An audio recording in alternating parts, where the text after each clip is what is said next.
dad saying something remarkable when Ricky Carmichael hit it real big. Your dad told me, he goes, man, I was so glad when Ricky did incredible in the pro scene, because one time you had gone down to Muddy Creek and raced against him and got beat, and you came back to Ohio, and his dad said everybody back in Ohio was like, what? How'd Mark get beat? Who is this kid? Who could possibly beat Mark Burkhardt? It's impossible, because you were so dominant around here. But you went down there, and apparently, you know, Ricky was able to beat you somehow. And like I said, better rider. Yeah, well, your dad better rider than all of us. I mean, the best. So and that's. I don't feel so bad now how he dominated the sport. Right. How I did racing against him when I was younger. Yeah. In fact, you've raced against a lot of the greats over your career, but now it's supermoto in your life, and you've done damn well at it. You came in and you struggled initially, and then you got going in the 250s. You won the small bike class, and then you stepped up to the big class and immediately made your presence shown. Right? Yeah. I mean, it helps having somebody behind you like Factory Yamaha and the Graves team. So. I mean, just having them behind me, it makes a big difference than opposed to me driving to the races or a friend helping me out. Right. And you don't have to worry about a lot of stuff. You know, when I talk about other racers or other people in the industry about you, they don't often say Mark Burkhardt. They'll refer to you as Damien or Junior or Junebug or Jimmy Spacklebottom. I just made up that Jimmy Spacklebottom. Yeah, I noticed. Anyway. Well, what do you like to go by, Mark? I don't care. Mark, whatever. My real name's Damien, so. Jimmy Spacklebottom? Yeah, Junebug. That's our suspension guy for the motocross, for the Supercross team. Anyway, my co-host Brian Gonzer, the Gons, tells me he's heard a fascinating story about you and some other racing guy. Allegedly, were visiting a restaurant here in town, and you decided to drive back to Pickerington or Pataska, like 15 miles away, backwards in a pickup truck. Is that true? Yeah.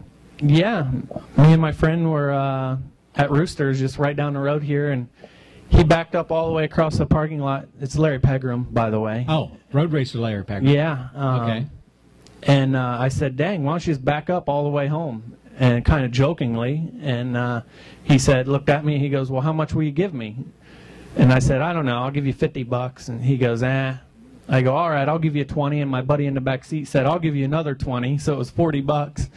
And he backed out on the 21st Street, one of the most busiest streets in Newark, and drove through about four lights. Were you getting any weird looks from the passersby? Yeah, one guy slammed his brakes on and threw his hands in the air.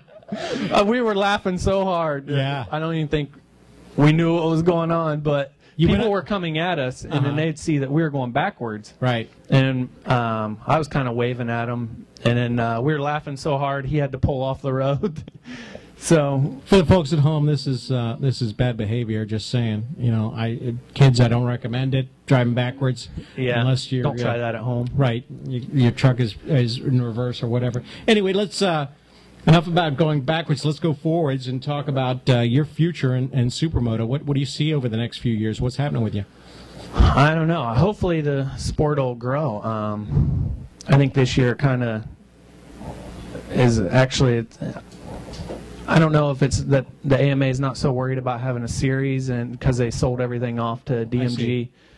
Or what's going on. There's a guy, Gavin Tripp, really trying hard to get races, and we have 6 races, but I think he's really working on 09. So when's your first race this summer, Mark? July 5th in Seattle, Washington. Very cool. What do you want the fans at home to know about you? Heck, I don't know. I heard you're a pretty good golfer. Yeah, I play a lot of golf. I heard you're a scratch golfer. Whatever. I ain't no scratch golfer. I'm a scratch golfer. Scratch up my clubs when I dig them into the dirt. Oh, yeah. Well, I don't know. I've heard different things like you're pretty good. Anyway, man, I really appreciate you coming by and talking to us. You're X Games winner. You're AMA Supermoto winner. Loretta's winner. You've done it all, and I really appreciate you coming around and talking to us. All right, thanks a lot. Mark Burkhardt, everybody. Mark Burkhardt. Thank you, bro. Thank you, Mark. All right. Thank you, Mark. Wow. Man, that was an interesting interview, wasn't it? Pretty nice, isn't it? You know, my neighborhood's gone to hell lately, Brian. I don't know what to think. It's just been like crazy around here with like. Sometimes I'll be looking out. I don't and know there'll be what's all going kinds on. of Hey, what is the meaning of this? What are you? 3 local BMX punks from your neighborhood, and we're going to stir up some trouble. This is preposterous. BMX punks. BMX punks. What is the meaning of this, Brian? This is an outrage. What?